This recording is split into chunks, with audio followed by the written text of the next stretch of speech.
Welcome to your doom. It's time for some retro bollocks. Now, as you'll have seen in the last episode, I bought this Games Master screen for Hero Quest. Now, after I'd sort of looked at it, I realised that there was an error on the back. Look, so it's sort of like it's a printing error where it's not really printed on properly. So anyway, it came to feedback on eBay, and he said leave feedback, and I thought, well, I'm not going to leave positive feedback because he didn't tell me about the misprint of the text. So I'll just leave neutral. So I left neutral feedback, and I wrote quick delivery. All I wrote was quick delivery, and then I'll just give him neutral feedback because it wasn't clear. Anyway, then it gets funny. So the eBay seller messages me. So I'm gonna read what he messaged me. Why the bad feedback? I posted within the allocated time, knobhead. Instant ban, don't come here again.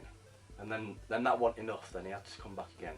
So he goes, if the post, I'll read it, I'm going to read it as he's written it, like an idiot. Right. If the post take longer, how's that my fault? I sent tracked within the time allowed, muppet, banned, and then like a swearing face, head. Right.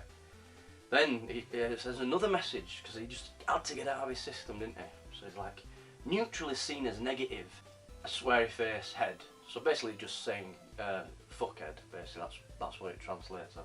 So neutral is seen as negative fuckhead. Next time you've got a problem, let people know, and don't be blaming me for the post office delivery times.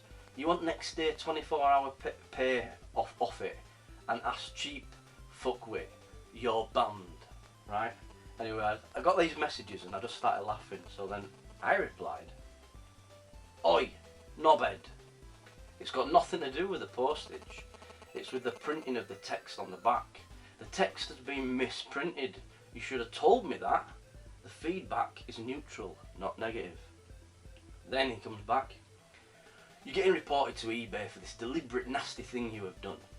You're ignorant and not once had the courtesy of a thanks, a reply message, or letting me know why you've done this. Deliberate attack. So I'm getting you reported and you're banned to with immediate effect. Never come here again, muppet.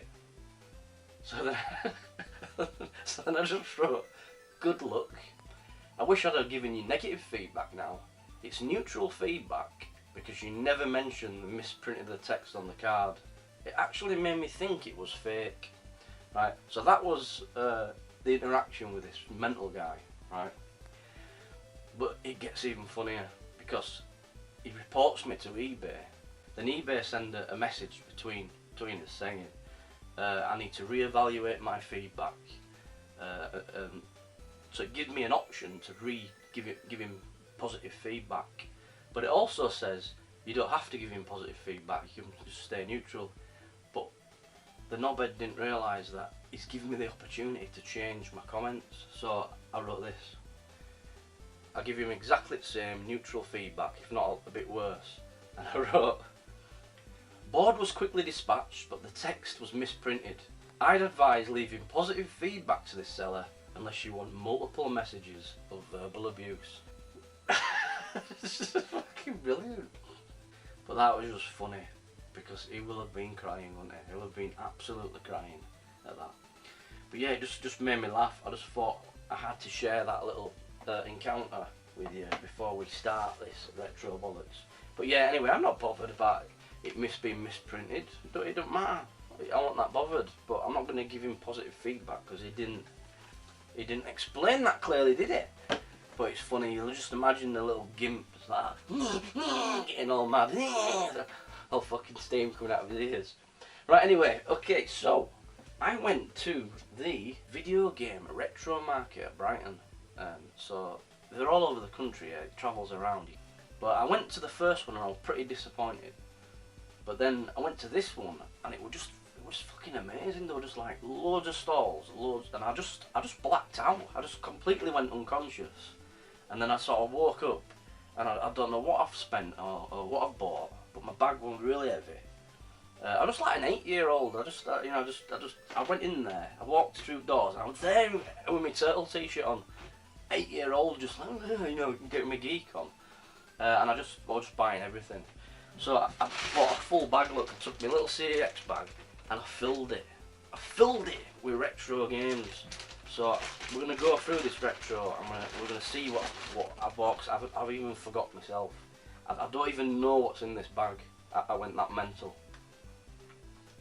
Right, so let's have a look, let's go through these. The first purchase then was Lemmings for the Sega Mega Drive, but this is in immaculate condition. Look, I paid 22 quid for it. So it's the original first Lemmings game, and it's just immaculate. Look at instructions. Oh, you got to smell them, haven't you? You got to smell them. Yeah, so quality little first purchase. I thought, you know, Lemmings is this. The first game I bought then was Lemmings for the Sega Mega Drive. Yeah. Dungeons and Dragons, Warriors of the Eternal Sun, role-playing game. No, but this is a quality old classic, isn't it? Quality. If you're a Dungeons and Dragons geek like me, then you'll appreciate the earlier game. But yeah, 25 quid I spent on that. And that was my second purchase, Dungeons and Dragons. Okay, this was an expensive one. Final Fantasy 3. Final Fantasy 3, it's the SNES American version, but I've got the adapter. Yeah, 40 quid.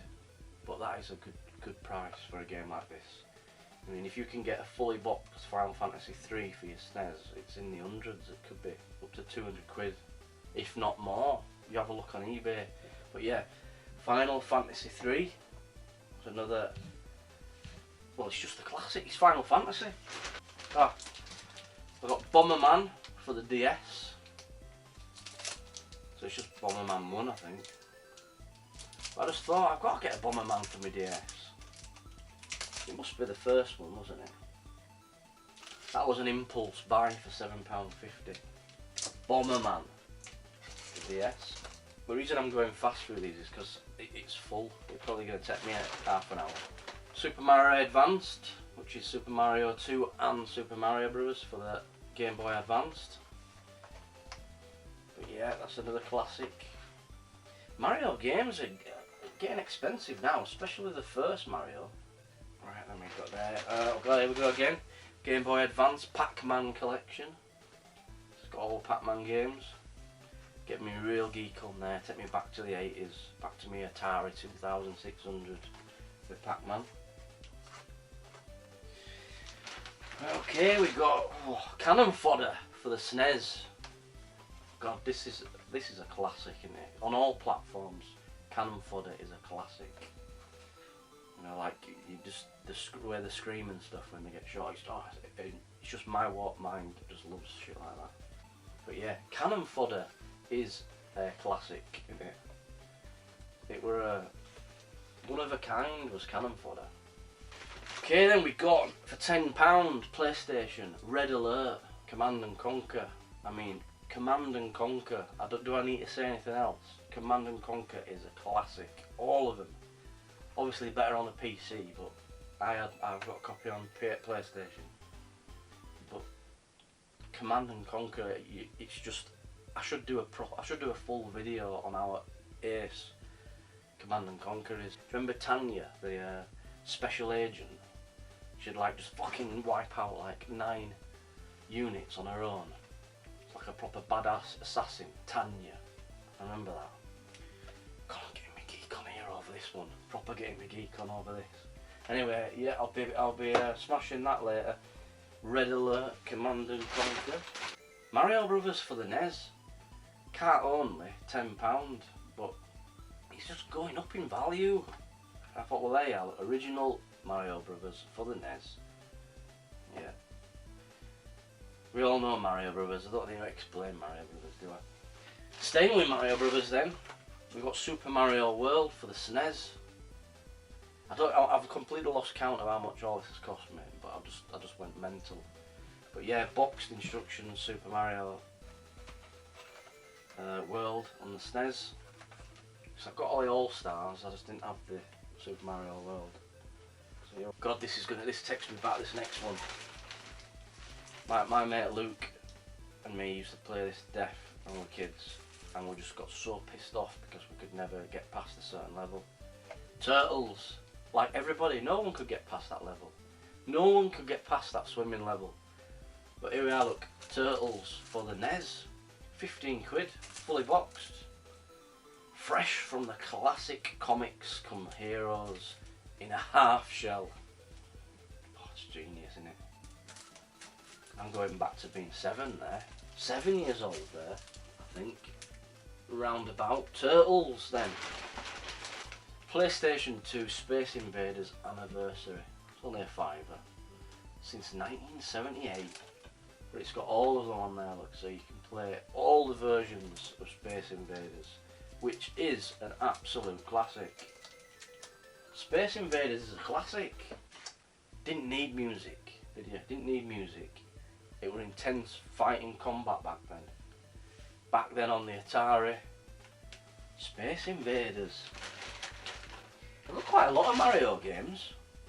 New Super Mario Bros. 2. Seems a bit light. It's there.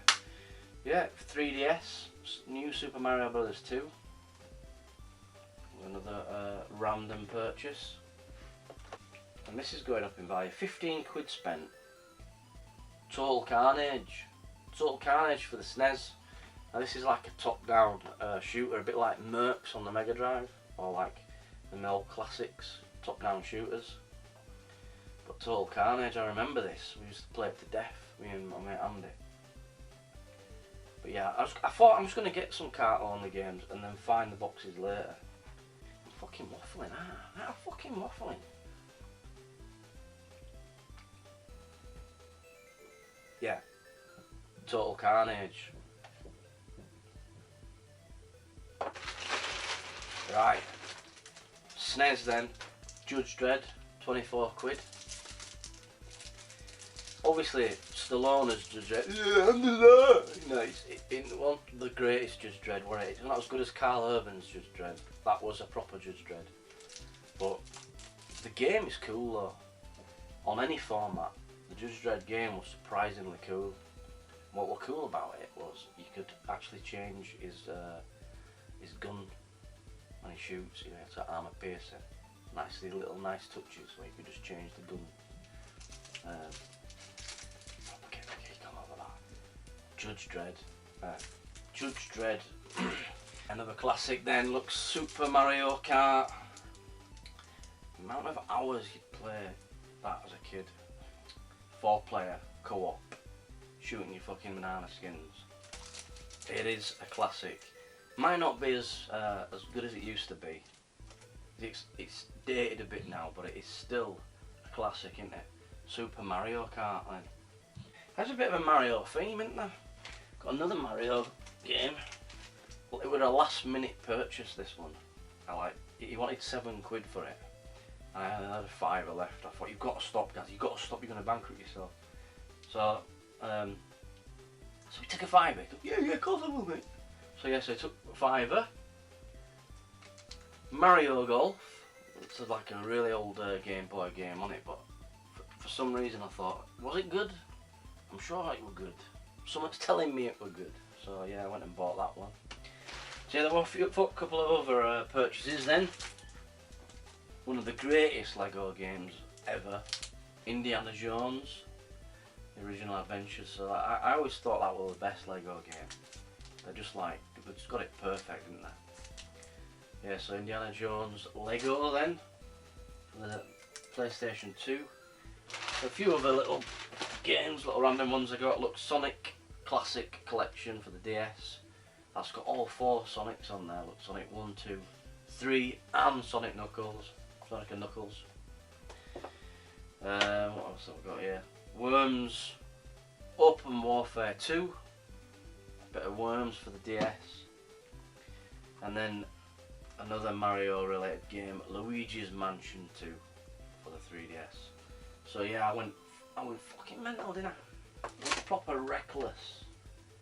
So there you are, that is my retro pickups then from the video game retro market.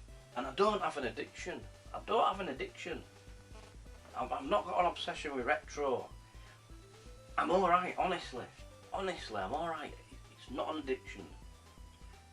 Honestly.